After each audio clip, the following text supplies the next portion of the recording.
Today let's speak about what yoga is and yoga as a way of life. This is womb moon yoga, yoga that helps women to be free and joyful in their bodies and relationships. So I'm sure since you are here on this channel, you are interested in yoga. Maybe you've been practicing, and of course you have some definition of yoga for yourself.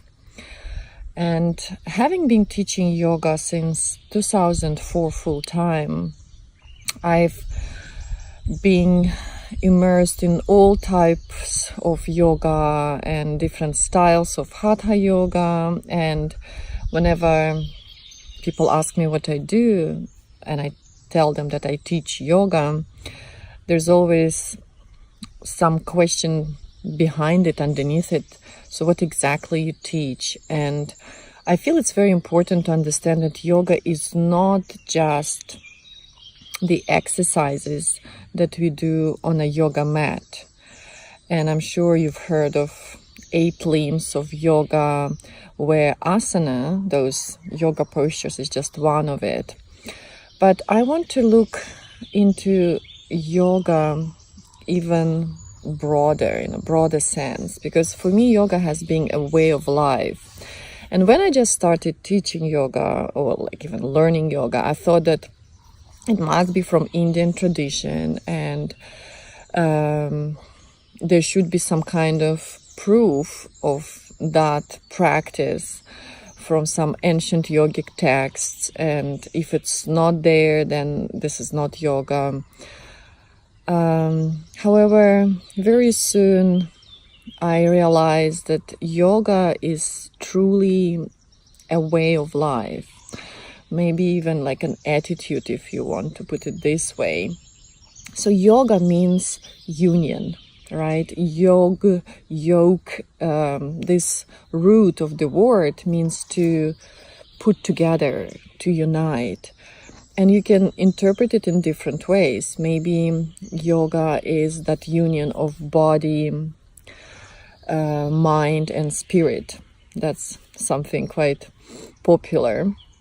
But you can also, and actually I really like that approach, because speaking about union of body, mind, and spirit, it means that we bring our mind back to this body, to this vessel of our soul, and it's pretty much embodiment. And that's again one of my favorite topics, and that's something that I'm really passionate about, because for me spirituality is getting back into the body. It's not about transcendence, it's not leaving this body, but really getting back to it and then processing everything which is happening, all of our emotions, all of those energies, emotions in the body as the sensations.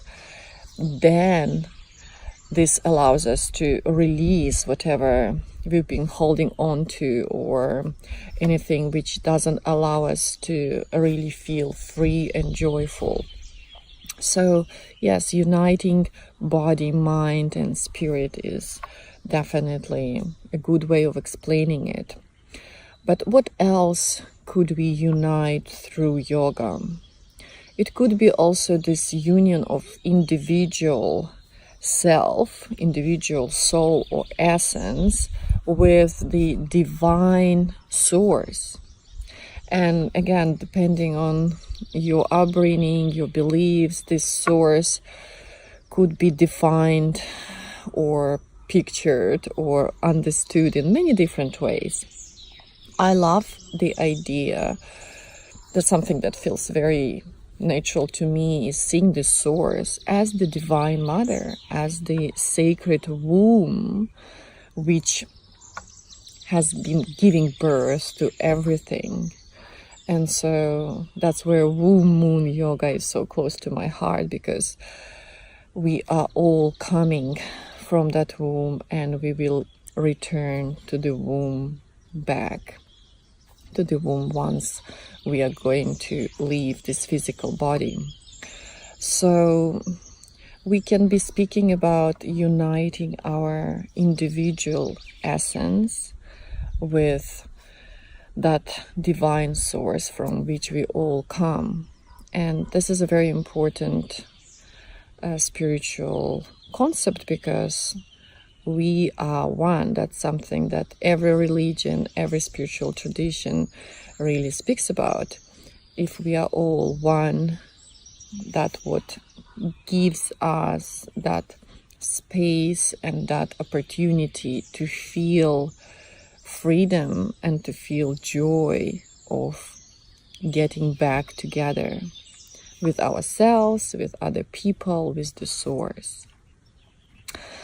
So this is just some thoughts, and I welcome your thoughts, interpretations, or questions. You can leave them down below in the comment section. And I'm going to be posting more videos now from my homeland, from Belarus. That's where I'm from, and we're going to spend here 4 months. You can just see we are literally next to the forest, and I hope you enjoyed this scenery, the background, and the birds chirping. Looking forward to next week.